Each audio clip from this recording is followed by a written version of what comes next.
বন্ধুরা, বাংলা নাটকের অভিনেতারা পর্দায় দুর্দান্ত অভিনয় করে। তাদের সাথে জুটি বেঁধে অভিনয় করে সুন্দরী অভিনেত্রীরাও। তবে আপনি কি জানেন অভিনেতাদের বাস্তব জীবনে কার বউ কত সুন্দরী? আজকের এই ভিডিওর মাধ্যমে জানাবো আসলে অভিনেতাদের বাস্তব জীবনে কার বউ কত সুন্দরী। তো ভিডিওটি শুরু করার পূর্বে যারা এখনও আমাদের চ্যানেলটি সাবস্ক্রাইব করেননি তারা চ্যানেলটি সাবস্ক্রাইব করে পাশে থাকা বেল আইকনটি বাজিয়ে দিন। নাম্বার 1, নিলয় আলমগীর। বাংলা নাটকের এই জনপ্রিয় অভিনেতা দুটি বিয়ে করেছেন। 2016 সালে আনিকা কবির শখকে বিয়ে করেছিলেন। তবে মাত্র 1 বছরের ব্যবধানে তাদের দুজনের বিবাহ বিচ্ছেদ হয়ে যায়। বিচ্ছেদের 4 বছর পরে তাসনুমা তাবাসসুম হৃদিকে বিয়ে করেন। বর্তমানে এই দম্পতি বেশ সুখে সংসার করছেন। নাম্বার 2, জিয়াউল ফারুক অপূর্ব। বাংলাদেশের খুবই জনপ্রিয় একজন অভিনেতা হলেন অপূর্ব। শুনতে কিছুটা অবিশ্বাস্য লাগলেও বাস্তব জীবনে তিনি 3টি বিয়ে করেছেন। 2010 সালে সাদিয়া জাহান প্রভাকে বিয়ে করেন। বিয়ের 1 বছর পর তাদের বিবাহ বিচ্ছেদ হয়।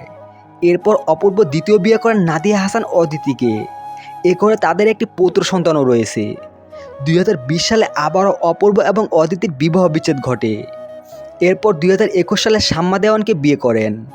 বর্তমানে শাম্মার সাথে খুব সুখে সংসার করছে অপূর্ব। নাম্বার 3, ফারহান আহমেদ জোবান।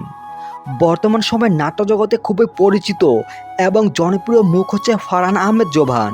দীর্ঘদিন ধরে প্রেম করার পর গত 12 জানুয়ারি পারিবারিকভাবে সাজিনা আহমেদ নির্জনাকে বিয়ে করেন জোবান।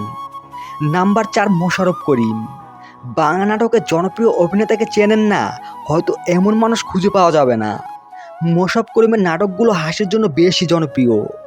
মোশাররফ করিম রুবেনা রাজা জুঁইকে 2004 সালে বিয়ে করেন। বর্তমানে তাদের ঘরে একটি পুত্র সন্তানও রয়েছে। নাম্বার 5, আরফান নিশো। বর্তমানে বাংলা নাটকের সবচেয়ে জনপ্রিয় মুখ হচ্ছে আরফান নিশো। তিনি 2005 সালে প্রথম নাটকে অভিনয় শুরু করেন। 2011 সালে তিশাকে বিয়ে করেন আরফান নিশো। মূলত তিশার সাথে ছোটবেলা থেকে পরিচিত আরফান নিশো এবং তিশার সাথে 14 বছর চুটিয়ে প্রেম করার পরে বিয়ের বন্ধনে আবদ্ধ হন। বর্তমানে তাদের ঘরে একটি ছেলে সন্তানও রয়েছে এবং বউকে নিয়ে সুখে সংসার করছে এই দম্পতি। অভিনেতাদের মধ্যে এই জুটির মধ্যে কোন জুটি আপনার কাছে ভালো লেগেছে তা কমেন্ট করে জানাতে ভুলবেন না। আর হ্যাঁ, আপনি যদি আমাদের চ্যানেলে নতুন হয়ে থাকেন তাহলে চ্যানেলটি সাবস্ক্রাইব করে পাশে থাকা বেল আইকনটি বাজিয়ে দিন।